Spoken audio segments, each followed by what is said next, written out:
Du coup, je m'appelle Edouard Bunzel, je suis manager chez Converteo que j'ai rejoint il y a 2 ans. J'ai une petite appétence technique, ce qui fait que j'aime bien mettre les mains dans le cambouis, aller faire des analyses en SQL, en BigQuery, etc.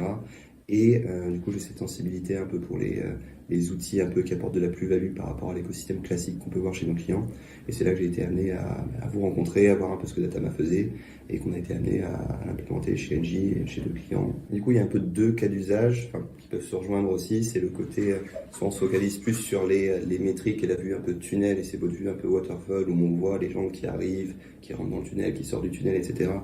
Ça donne cette visualisation qui est assez sympathique à analyser. Et c'est là où la deuxième partie en fait prend un peu sa puissance, c'est-à-dire tout le travail sur les dimensions explicatives, un peu de la variation. On peut dire ok, très bien, il y a cette descente qu'on voit entre les différentes étapes, mais je sais classifier entre quel device, quelle source de données, et quantifier, et c'est là où il y a un peu votre puissance, quantifier en fait quelle dimension, combinaison de dimensions joue le plus en fait dans une augmentation ou une baisse par étape.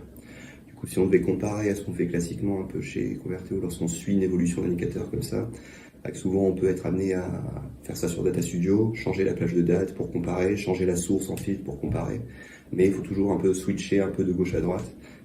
On est capable de faire des comparaisons gauche-droite, mais ça va nous contraindre à dire ok, à gauche c'est mobile, à droite c'est le desktop, il y aura toujours cette vue figée là. Avec Datama, ça donne un peu plus de dynamisme en fait sur la manière dont on veut agréger la donnée, on peut choisir quelle dimension, quelle plage de date on veut prendre. Et c'est cette réactivité et ce temps gagné en fait au final qui est appréciable.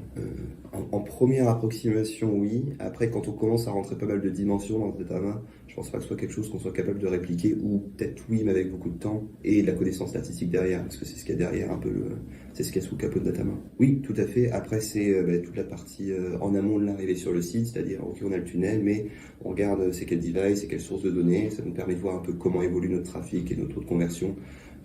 Par exemple, si j'ai une baisse de mon taux de conversion, ça peut tout aussi bien être une baisse intrinsèque qui fait juste qu'on a moins converti, ou ça peut être, il y a des effets de bord de type j'ai plus de trafic sur mobile, mon trafic sur mobile convertit moins, et du coup, j'ai un taux de conversion qui baisse.